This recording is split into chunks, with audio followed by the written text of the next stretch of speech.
Welcome back viewers.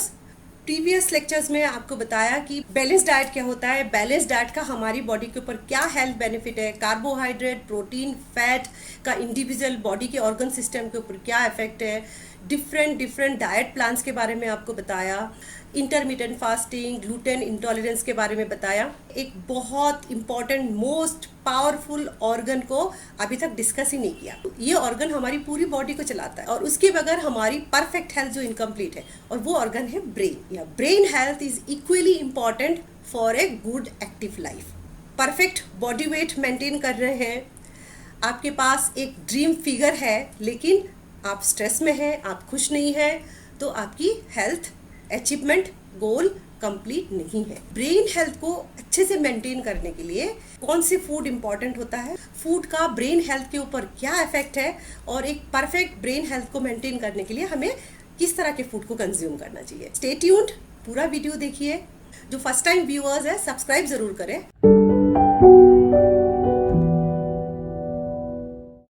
Brain की wait हमारी body weight का ओनली 2% होता है, लेकिन ब्रेन हमारी बॉडी की 20% एनर्जी को कंज्यूम करते हैं। जो भी हम खाना खाते हैं, कैलोरी इंटेक करते हैं, उसके 20% ब्रेन कंज्यूम करते हैं। ह्यूमन ब्रेन का 60% बना होता है फैट या लिपिड से।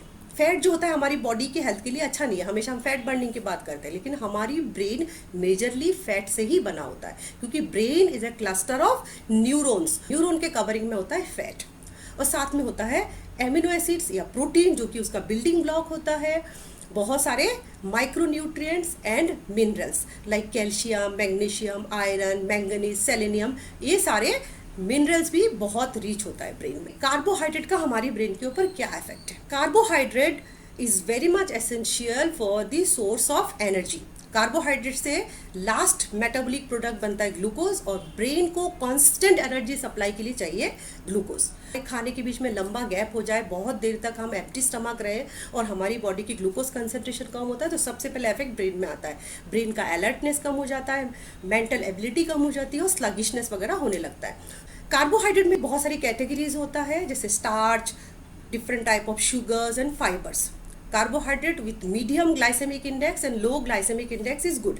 अगर आप high glycemic index carbohydrate consume करते हैं, जैसे हमारी ब्लड शुगर मेंटेन करने के लिए डेंजरस होता है, अच्छा नहीं होता है, सेम ये ब्रेन के लिए भी अच्छा नहीं होता। अगर आप high glycemic index food consume करते हैं, just like any sugary drink, थोड़ी देर के लिए हाई क्वांटिटी में ग्लूकोज सप्लाई करेगा, अल्टीमेटली वो सप्लाई कम हो जाएगा, ब्रेन फिर लिथर्जिक कंडीशन में आ जाए। कॉम्प्लेक्स कार्बोहाइड्रेट कंज्यूम करने से हमारी ब्रेन को एक लंबे समय तक कॉन्स्टेंट ग्लूकोज सप्लाई होता रहता है, ब्रेन की function, alertness, mental ability maintain रहती है। फैट ब्रेन का 60% बिल्डिंग मटेरियल है, लेकिन फैट का भी ब्रेन के ऊपर इंडिविजुअल इफेक्ट है। ब्रेन की फंक्शनल एबिलिटी को मेंटेन करने के लिए fat is very much important. Fats brain के न्यूरॉन्स या नर्व सेल के ऊपर एक कवरिंग बनाते हैं, जिसको हम बोलते हैं माइलिनेशन।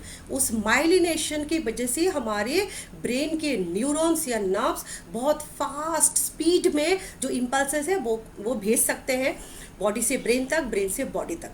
अगर वो माइलिनेशन खराब हो जाए तो हमारी न्यूरॉन्स की फंक्शनल एबिलिटी कम हो जाती है, और जिसके वजह से हमारी ब्रेन में बहुत सारी डीजेनरेटिव डिसीज हो सकता है। ओमेगा 3 फैटी एसिड ब्रेन की न्यूरॉन्स के फंक्शनल एबिलिटी को मेंटेन करने के लिए बहुत इंपॉर्टेंट होता है। ओमेगा 3 फैटी एसिड का सबसे अच्छा सोर्स है nuts, seeds and sea fish. Sea fish में बहुत हाई क्वांटिटी में होता है ओमेगा 3 फैटी एसिड। अगर आप वेजिटेरियन हैं तो सनफ्लावर सीड, पंपकिन सीड, अलसी की सीड, ये सब कंज्यूम कर सकते हैं, जिनमें हाई कंसंट्रेशन में ओमेगा 3 फैटी एसिड होता है। प्रोटीन ब्रेन का बिल्डिंग ब्लॉक है, लेकिन साथ साथ प्रोटीन एक और इम्पॉर्टेंट काम के लिए यूज होता है ब्रेन में, वो है हमारी नर्व सिग्नल को एक सेल से दूसरे सेल में पहुंचाने में। उसको हम बोलते हैं न्यूरोट्रांसमीटर, जो एक सेल से दूसरे सेल में हमारी नर्व सिग्नल को पहुंचाता है। न्यूरोट्रांसमीटर के बगैर ब्रेन काम नहीं कर सकता है। न्यूरोट्रांसमीटर का जो रॉ मटेरियल होता है वो मोस्टली होता है प्रोटीन्स या एमिनो एसिड, जैसे epinephrine, non epinephrine, serotonin, dopamine. ये बहुत सारे न्यूरोट्रांसमीटर हमारी ब्रेन में रात दिन काम करते रहते हैं और सारी ब्रेन फंक्शंस को मेंटेन करके रखते हैं। Vitamin B6, vitamin B12, folic acid is important for the brain function, antioxidants, minerals, iron, sodium, potassium, calcium, magnesium के साथ साथ कुछ ट्रेस एलिमेंट्स होते हैं जो बहुत इंपॉर्टेंट होता है ब्रेन फंक्शन के लिए, जैसे कोबाल्ट, सेलेनियम, मैंगनीज। ये सारी चीज़ें ड्राई फ्रूट्स में, वेजिटेबल्स में और फ्रेश फ्रूट्स में रिच क्वांटिटी में प्रेजेंट होता है। ये भी ब्रेन हेल्थ के लिए बहुत बहुत इंपॉर्टेंट है। कुछ ऐसे फूड होते हैं जो हमारे ब्रेन हेल्थ के लिए बिल्कुल अच्छा नहीं होता, और उसमें सबसे पहले आते हैं हाई शुगर कंटेंट ड्रिंक्स, जैसे energy drinks, sport drinks, processed preservative वाला फ्रूट जूस। ये बिल्कुल भी अच्छा नहीं होता हमारे ब्रेन हेल्थ के लिए। प्रोसेस्ड कार्बोहाइड्रेट, पैकेज्ड फूड, ऐसी फूड जिसमें एडेड शुगर, एडेड सॉल्ट है, ये भी हमारे ब्रेन हेल्थ के लिए बिल्कुल भी अच्छा नहीं है। बहुत ज़्यादा क्वांटिटी में अल्कोहल कंजम्पशन करता है कोई व्यक्ति, तो सबसे पहला जो उसका इफेक्ट आता है ब्रेन और लिवर के ऊपर आता है। तो excess consumption of alcohol is again dangerous for the brain. Sea fish में ट्रांस फैट बहुत कम होता है, सी फिश में ओमेगा 3 फैटी एसिड भी रिच होता है। सी फिश हमारे ब्रेन के हेल्थ के लिए बहुत अच्छा है, लेकिन कुछ ऐसे फिश होते हैं जिसमें हाई मर्करी कंटेंट होता है। मर्करी इज न्यूरोटॉक्सिक, ब्रेन के लिए टॉक्सिक है। ऐसे फिश जैसे कि शार्क है, स्वॉर्ड फिश है, हाई मर्करी कंटेनिंग फिश भी हमारी ब्रेन हेल्थ के लिए डेंजरस है। फूड हमारी ब्रेन के नॉट ओनली स्ट्रक्चर और फंक्शन को अफेक्ट करता है, फूड हमारे मेंटल एबिलिटी को भी अफेक्ट करता है। फूड का इफेक्ट मूड, फीलिंग, बिहेवियर, इन सब के ऊपर भी आता है। Food is not only important for the health of the brain, food is also important for the functioning of the brain.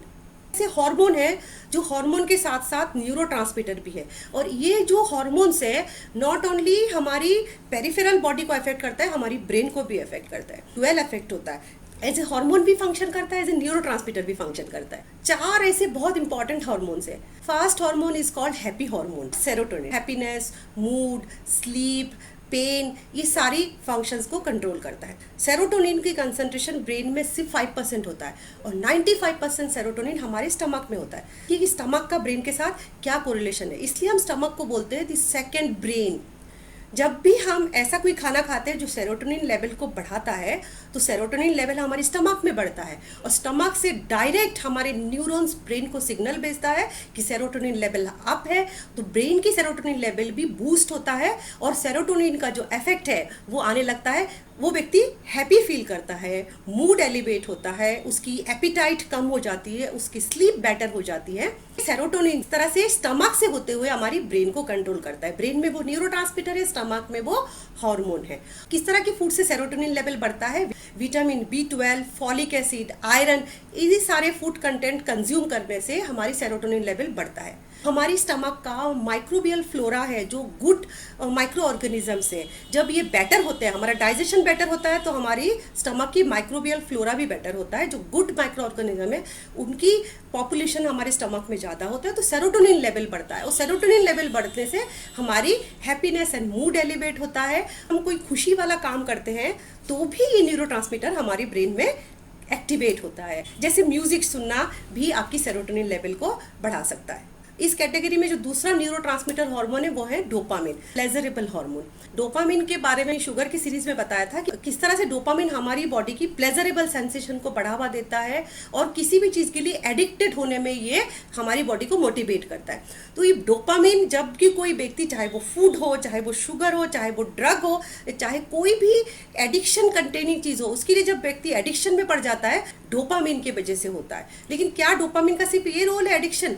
जब भी आपको गिफ्ट मिलता है, जब भी आपको तारीफ मिलता है, जब भी आपको रिकॉग्निशन मिलता है, तब भी डोपामिन आपके ब्रेन में बढ़ता है। तो ये सेटिस्फैक्शन एंड मोटिवेशन के लिए बहुत ज़्यादा इंपॉर्टेंट है। तो डोपामिन अगर एक्सेस होता है तो वो आपको एडिक्शन कर सकता है, लेकिन एक नॉर्मल लेवल की डोपामिन आपकी अचीवमेंट को या गोल को ऑब्टेन करने के लिए जो मोटिवेशन है, उसके लिए dopamine is very much important. Third one is oxytocin, the love hormone.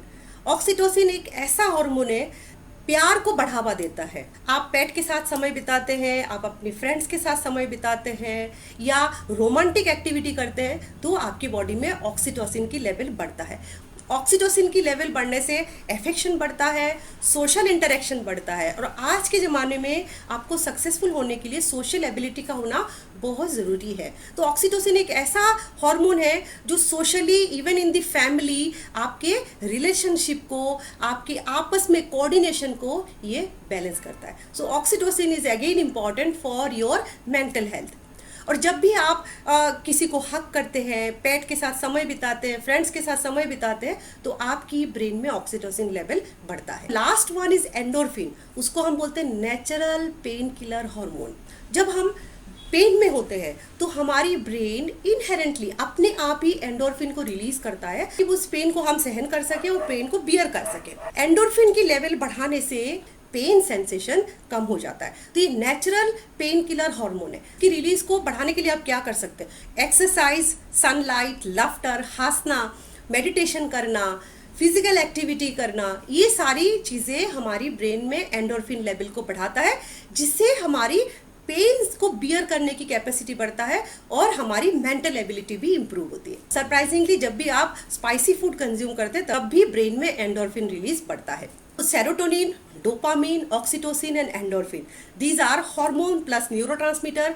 इनकी रिलीज नॉट ओनली फूड पे डिपेंड करता है, बहुत सारी फिजिकल एक्टिविटी पे भी डिपेंड करता है। म्यूजिक सुनना, दोस्तों के साथ समय बिताना, सनलाइट लेना, एक्सरसाइज करना, पेट के साथ समय बिताना, फैमिली के साथ समय बिताना, मेडिटेशन, दोस्तों के साथ खुलकर हंसना, ये सारी एक्टिविटी भी हमारी ब्रेन के लिए बहुत इंपॉर्टेंट है।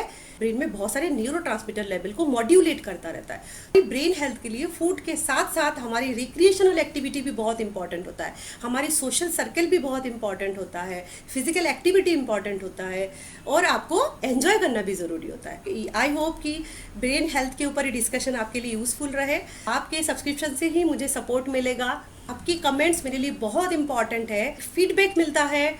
आप सबके कंटिन्यूअस सपोर्ट के लिए बहुत बहुत धन्यवाद। आप अपने हेल्थ का ध्यान रखिए। Be happy, be healthy. Bye for now.